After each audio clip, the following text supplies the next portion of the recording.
One of the things that's striking when you kind of draw the parallels, I mean, and whether it's we use IP networks, we use cloud, we use IoT, one thing that's happened is each time we've hit a major transition, the inflection point, which is how long it takes to get to an adoption where you hit the point of no return where it's already won, the tail will lang. So how do you think about the inflection curve? How do you measure it? How as investors do you think about where you are in the adoption?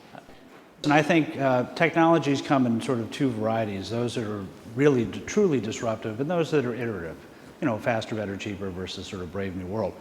And when those that are truly new and innovative and let you do something very different happen, the same thing happens to the gray matter in our heads, which is we're scared of the change. We don't really want to acknowledge the fact that there will be big winners and big losers and that the seats in that game of musical chairs will change dramatically. And all of us try to do the same thing. We want to co-opt the good pieces and sort of try to avoid the bad ones. So psychology does slow things down. Exogenous events that can happen can slow things down. But it's very hard to stand in the way of progress over time. And so when you talk about a networking technology that allows you to transfer value in a meaningful way, that will do two things. It will terraform companies, governments, countries, people, and you know, you can argue, is it 5 years, is it 15 years, is it 30 years? Nobody here in this room, none of your grandchildren will carry paper money in their pockets. So just in the money use case alone, that's going to be a sea change. They'll see it in museums and on the internet. So that there are certain things that are baked in the cake. The process of getting from here to there is painful. We want to take the good parts, we want to leave the bad parts, we want to adopt them.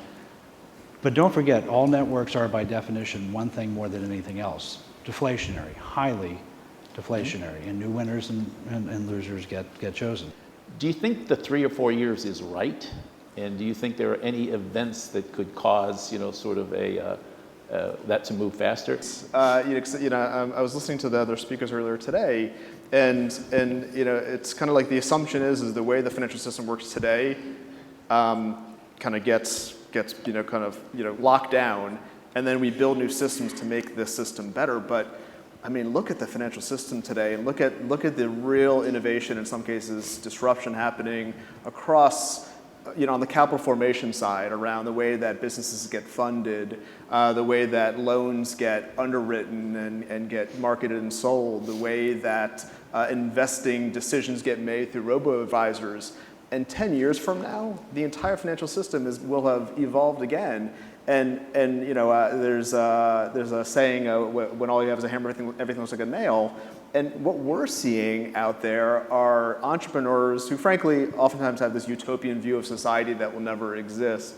You know, no regulators, no lawyers, but there's ideas about new ways to improve the capital formation process that I'm really, really excited about. Because if you play this out over 10 or 20 years, at any given time, a company's books and records will be fully auditable in real time. And you could then create new financing structures, you know, that maybe is a new form of equity or new form of debt or some hybrid. And it changes how, how investors get compensated for the risk, but it also potentially changes the way that those investment opportunities get marketed, perhaps globally, the way they get traded from a price discovery perspective, where they get cleared and settled, and how they get paid for. And so while I think we're all in this room going to be working on ways to make our existing system better, outside kind of the walls, you have a lot of really interesting ideas on ways to make it easier, faster, cheaper for issuers to access capital. At the end of the day, that's what we're trying to do here, is to support innovation and job creation through lowering the friction around capital formation. So I think timelines do differ a bit, and they do differ by geography as well. Here's my view. By the end of 2016, you will have a couple of more than POC live derivative products that will trade. Most people will be standing on the beaches, maybe dipping their toe in the water, watching this stuff. When things don't break, I'm assuming they don't, and the alligators don't appear, I suspect 17 is going to be a very large year, still minuscule by the standards of the overall markets, but in things like FX and in derivatives and in hedging products. In terms of currencies, between now and 2020, you're going to have 3 to 5 bespoke sovereign currencies that are floating around with this that are major. I'm not talking about some minor. That's my guess.